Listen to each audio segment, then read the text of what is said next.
So a friend of mine recently pointed out that in almost all of my Thanksgiving dishes, there's always some form of meat or meat byproduct. So I thought I'd try out a purely vegetarian dish for Thanksgiving this year.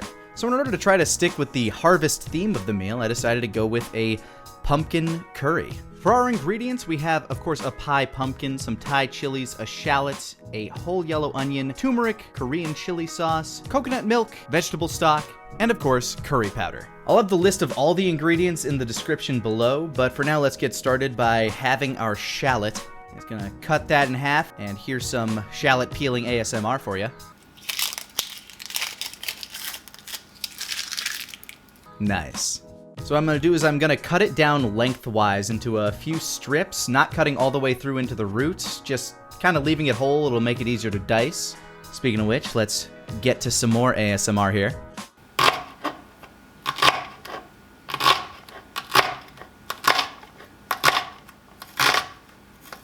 Oh, yeah. Then for our garlic to peel it, we're going to give it a little bap. And the skin should come off real easy after that. One more for good measure. Oh, that one got away. Oh, teach it a lesson. Bap! There we go. And we chop that up. I'm not looking for any real uniformity here. Just smallish pieces. And for the onion, we just cut it in half. Easiest way I've found to skin it is to chop off the ends and then peel it back. And we cut it up, trying our damnedest not to cry, knowing full well it's not going to be with its family this year for Thanksgiving. But we mustered through. Meanwhile, over medium-low heat, we go ahead and start melting out some coconut oil. I'd say maybe 1 or 2 tablespoons will suffice.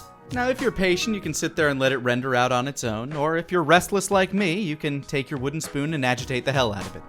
And when it's all nice and liquidous, you can add your onions to the party, along with a nice sprinkle of kosher salt not pictured.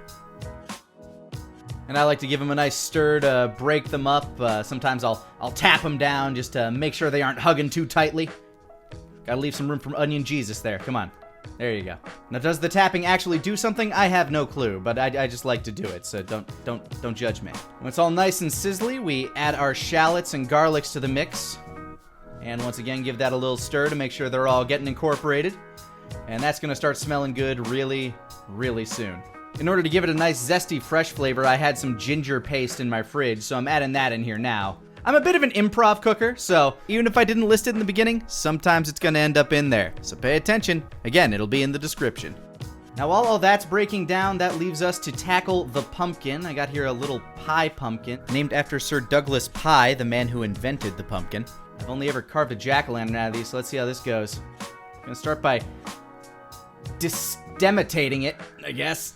Just find a spot and be careful with the knife, and there we go. Yep, got it. Good. All fingers intact. And then in order to make it easier to scoop out the guts, we're going to cut it in half vertically. There we go. And then scoop out all the guts like we're a monster trying to scoop the innards out of our prey. Don't mind me, pumpkin got me thinking about Halloween. And there we go. Nice half-scooped pumpkin. Now we got to do is skin it. And so I just used a vegetable peeler. Just nice, easy. Skin it all off. Easy peasy. Done. And crap. Alright, once you got all that cleaned up, we're going to cut these into, I don't know, little moons, I guess. Again, I'm not really looking for real uniformity. Just some general sizes. Chop them down and cut them into little bite-sized chunkies. Well, we want to try to keep the size a little similar. I don't think it matters if one's like a little smaller or a little bigger than the rest. Alright, back in the pot, we're going to add our turmeric and curry powder. And if you're asking for measurements, I don't really measure, but a tablespoon each. And we'll add our Korean chili paste. We're going to also add our Thai chilies. And for those of you worried that you didn't get to see those cut on screen, I assure you, they were cut. Give that a nice mix. Make sure everything's getting to know each other. Add a bit of salt.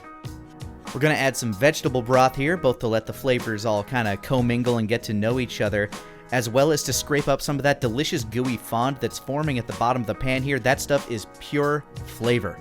Then to give it that creamy Thai curry flavor, we're going to add in some coconut milk. And there we go. Add that in there. Give that a nice stir. Get all those flavors together. And we're going to give it a taste to see if it's properly seasoned. In my case, I needed a shit ton more curry powder. Right there, you can see 1 shit ton. I cannot overstate how important it is when you are cooking to taste as you go, because that's the only way you're going to know if it tastes right to you. And once it does, you can add in our pumpkin. Then we're going to bring it up to a simmer, which you'll know it's simmering when the liquid is kind of dancing like that. Then it's time to bring it down to low and cover it until it is done. In my case, it took about 40 minutes until the pumpkin was tender enough. Give it one last taste for seasoning, and oh yeah, it's good. It's good. Ramekin that sumbitch up, and I'm gonna finish it with some nice chopped basil. Of course, you can put this over rice or turn it into a little pot pie, but there you go. That is a fully vegetarian course for your Thanksgiving table. Honestly, I was shocked how well this came out for my first attempt at a Thai curry, and whether or not you want to make this for Thanksgiving, if you even celebrate it, no matter where you're at, I think this makes for a really good winter comfort meal in general.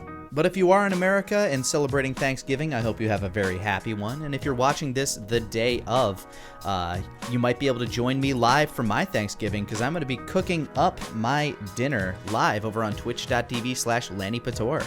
But whether I see you there or not, if you're in America or anywhere around the world, I hope you guys have a happy holiday season. Stay safe, stay hungry, and stay awesome.